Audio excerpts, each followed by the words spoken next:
games, they aren't heavy hitters. Wake me up when the big dogs testify in public.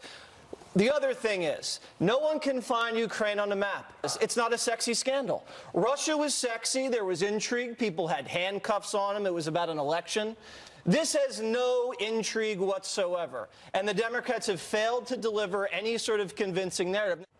Right after that, I was attacked on CNN. This new message that I've been noticing for the last couple of days is that this scandal is too complicated. It's kind of boring to the public. Jesse Waters was on The Five saying Americans can't even find Ukraine on a map.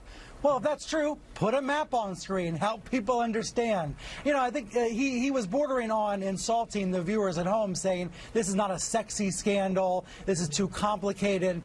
Now, this guy, Brian Stelter, knows exactly what I'm talking about. We're in the same business. You're busy. You have a lot going on at home, family, work, and there's always drama. You care about what you feel. And politicians in the press, they can try to make you care. They can break it down and sell it really hard, but there's a limit. Stelter even admitted it later in the weekend and started worrying if I was right.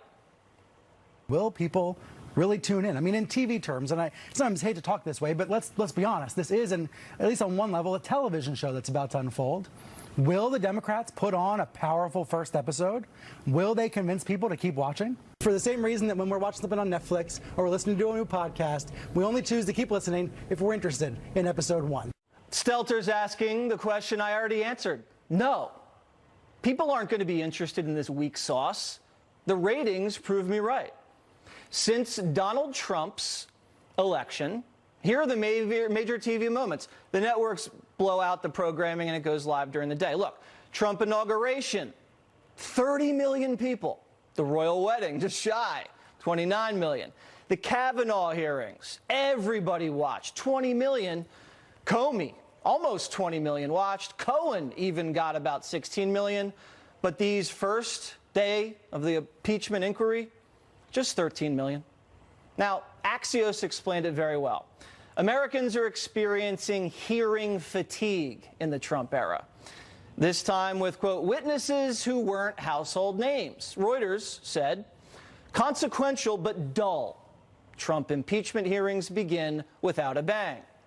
Politico called it an impeachment slog. NPR described Wednesday as an old-fashioned civics lesson with very few viral moments.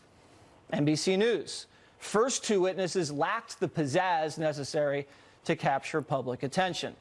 So I predicted it, and Stelter hit me for it, but then his pals all agreed with me that it was a bust. So will Stelter attack his liberal pals for calling impeachment dull? In other words, not sexy? We'll see. One moment that was pretty interesting was this. Where is the impeachable offense in that call? Are either of you here today to assert there was an impeachable offense in that call? Shout it out. Anyone? Dead silence. None of the Democrat witnesses were even on the Trump-Zelensky phone call. They never even met Donald Trump. Let's read the transcript. The rest is hearsay. Trump never says investigate the Bidens or you aren't getting the money. The media doesn't want to talk about the transcript because there's no blackmail in it. Now, I'll read from the transcript right now. Trump says, do us a favor and find out what happened in the 2016 election over there. Now, if there was collusion with the Democrats, he wanted to know. Quote, I'd like to have the Attorney General call you. Perfectly legal. Perfectly understandable. The Ukraine president said, okay, of course. Then Trump says, I heard you had a prosecutor who was very good and he was shut down, and that's really unfair. You had some really bad people involved.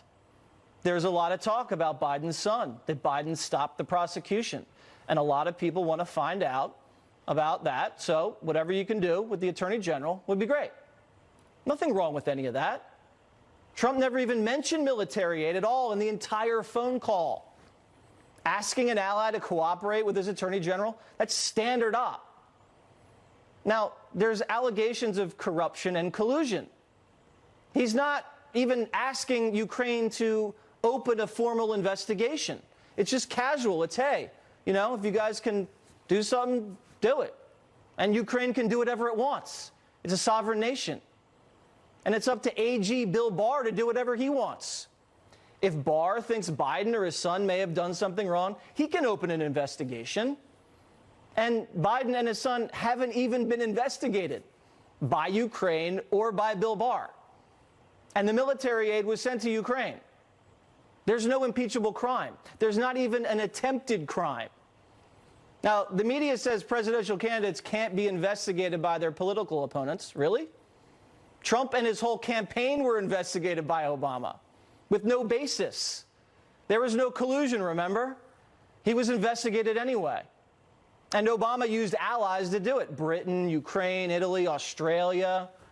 And there is a basis to look into the Biden family. But that hasn't even happened. Now, in a strange twist, the two star witnesses on Wednesday made key points against impeachment. Ambassador Taylor said he met with the Ukraine president the day after that July 25th Trump phone call, and Zelensky said it was a great call and that there were no issues. In fact, the ambassador met with Zelensky 3 times after the phone call, and he never mentioned anything about pressure, investigations, or military aid. Taylor also said Ukraine didn't even know the aid was ever delayed. It's not possible to be blackmailed if you don't know it. George Kent from the State Department was even stronger. He testified that Hunter Biden's company, Burisma, was corrupt to the core and wants it investigated. In fact, I and other U.S. officials consistently advocated reinstituting a scuttled investigation of Zlochevsky, Burisma's founder, as well as holding the corrupt prosecutors who closed the case to account. You hear that? The Democrat star witness testified under oath that Ukraine should open an investigation into Hunter Biden's company and to how the prosecutor was canned. He said the same thing Democrats want Trump impeached for. Kent also said there's nothing wrong at all with Trump bringing up Burisma corruption in the phone call. In fact, Kent went on to say Biden isn't above the law. Now, the media doesn't want to talk about that, though. Everything else the witnesses testified to about the quid pro quo was hearsay. It was a hearsay hearing. What I can do here for you today is tell you what I heard from people. It's ridiculous. Congressman Jordan explained it very well. Ambassador Taylor recalls that Mr. Morrison told Ambassador Taylor that I told Mr. Morrison that I conveyed this message to Mr. Yarmouk on September 1st, 2019 in connection with Vice President Pence's visit to Warsaw and a meeting with President Zelensky. We got 6 people having 4 conversations in one sentence. To make it even more simple, it's more like this. My best friend's sister's boyfriend's brother's girlfriend heard from this guy who knows this kid is going with the girl who saw Ferris pass out at 31 Flavors last night. I guess it's pretty serious. Thank you, Simone. No problem whatsoever. And that's what we have here. Trump's being framed again, except this time it's even more boring. Now, the hearings are going to continue, and the support for impeachment, I predict, will drop. Mark my words.